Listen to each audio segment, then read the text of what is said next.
So a US Fed rate cut or any bank Fed rate cut, what it does is it lowers the interest rate. That means it kind of increases liquidity and lowers the cost of borrowing.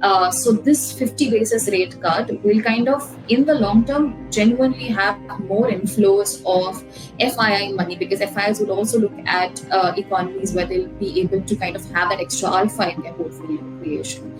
Historically, we have analyzed the last four rate cuts that have happened, and we have seen that in the short term, that is in the 2-3 months, there has been volatility, that is inflows and outflows, but there has been substantial inflows on a longer term. Welcome to a special episode where we're going to talk about Fed rate cuts and its impact. And to discuss more on this, we have Tanvi Kanchan with us. She is the head UAE Business and Strategy at Anand Rathi Shares and Stockbrokers. Thank you so much, Tanvi, for taking out time and joining us today on ET Markets. Thank you so much, Nia, for having me here. Let's start with the Federal Reserve's 50 BPS rate cut, which has led the Indian markets to new highs. Banks and IT led the show today. So, what do you want to add to this? What's happening in the markets? So we kind of saw a very big expected rate cut by the US Fed. The chairperson came live and discussed on the entire policy measures that kind of led to this 50 basis rate cut, a first ever since March 2020 that we have seen. And all eyes were on the US FOMC meeting, where the economy was projected to kind of come to an inflation level of 2% for them to go ahead with any kind of rate cut or project any kind of further rate cuts as well. One notable thing that the Fed chairperson very clearly said was a 50 basis should not be considered as a norm for them to kind of have that level of strategy to go ahead with that rate cut either.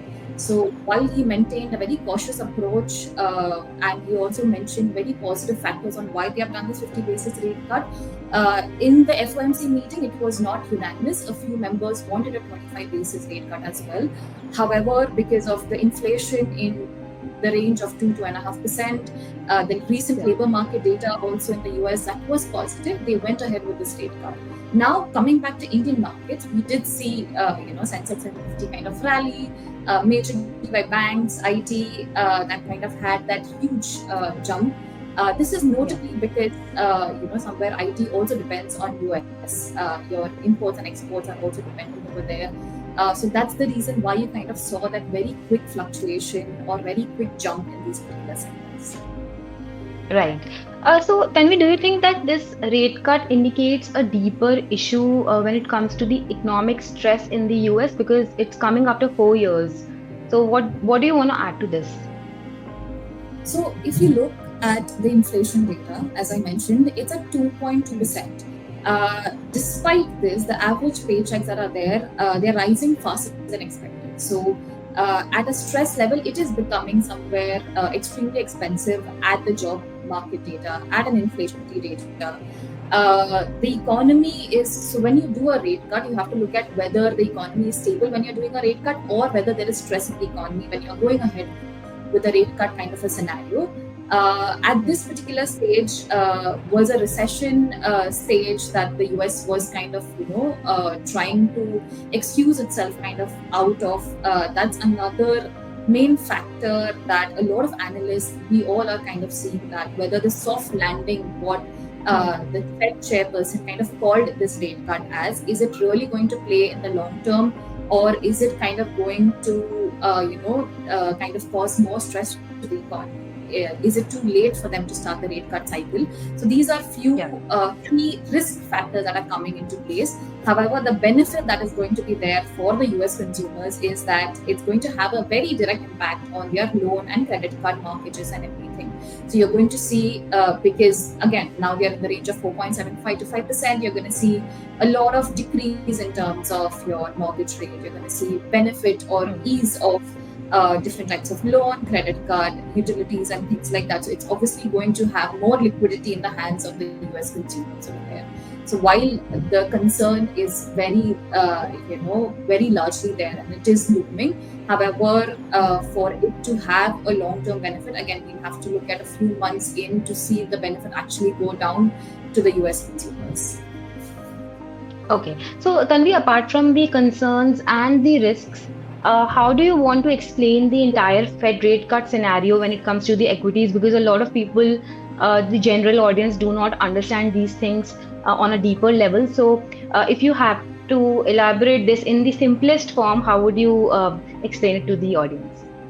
So a US Fed rate cut or any bank Fed rate cut, what it does is it lowers the interest rate. That means it kind of increases liquidity and lowers the cost of borrowing. So what happens is there is more free float cash that's available in the market at a lower cost of borrowing than it was available, previously. So this kind of gives in more money for consumption. This gives in more money for investments. This gives in more money for spending, which is technically supposed to boost economy or economic activity in the specific country where the rate cut or the rate hike scenario, wherever it's happening. So this rate cut Hmm. is in the large run or in the long term is looking, or we are kind of looking at it as a means to stabilize the economy.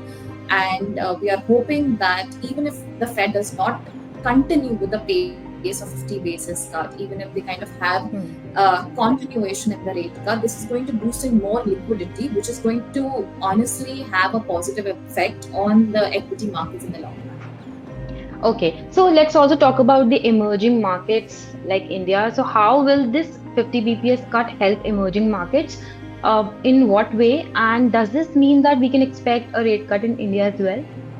So, if you see on a long term, that is 10 years, 15 years, 20-year data, the Indian economy has outperformed on a dollar term all your other major Hmm. economies, whether it's US or whether any other economy in the emerging market space. So, this 50 basis rate cut will kind of, in the long term, genuinely have more inflows of FII money, because FIIs would also look at economies where they'll be able to kind of have that extra alpha in their portfolio creation. Historically, we have analyzed the last four rate cuts that have happened, and we have seen that in the short term, that is in the 2 3 months, there has been volatility, that is inflows and outflows, but there has been substantial inflows on a longer term. So, in a 12-month, not only the equity markets have been positive when the rate cuts have happened, but there has been substantially higher. So, it's been the highest number of inflows that have happened during the rate cut scenario in the emerging markets, and especially now because the scenario in the emerging markets is where the Indian economy is that shining factor. So we are expecting good inflows to happen in the Indian markets.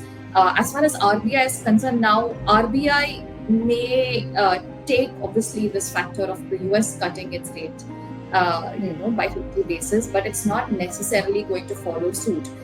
Because Indian markets, Indian economy, if you see even the GDP has been somewhere in line with what has been expected. Your inflation is under Yeah. control, so it's not necessarily, there is no very deeper need for the RBI to kind of follow suit and go ahead with a rate cut kind of a scenario. Hmm. However, we do feel that sooner or later we might also expect a rate cut to happen at the RBI as well. So, Tanvi, before we close our session for today, one last thing I would like to discuss with you is the sectors that could benefit from these rate cuts. So, which are the sectors we're going to talk about in terms of global as well as India? So I think broadly sectors like, especially in the Indian markets, you have FMCG, you have pharma, even metals, because when you look at these kind of scenarios, you also perceive volatility. So your base metals Yeah. like gold and silver also, have historically had good performance during volatile periods. So these are the sectors at an immediate basis that may have a positive impact. Sectors like IT might have a bit of stress, maybe because of the your somewhere the US kind of, the dollar depreciates, rupee appreciates. So in terms of export, they might have a bit of a stress. But in the long term, I think sectors like FMCG, pharma is what we are kind of looking at a positive in our portfolios, along with base metals like gold and silver. All right. So that's it for today. Thank you so much, Tanvi, for taking our time and joining us today on ET Market. Thanks.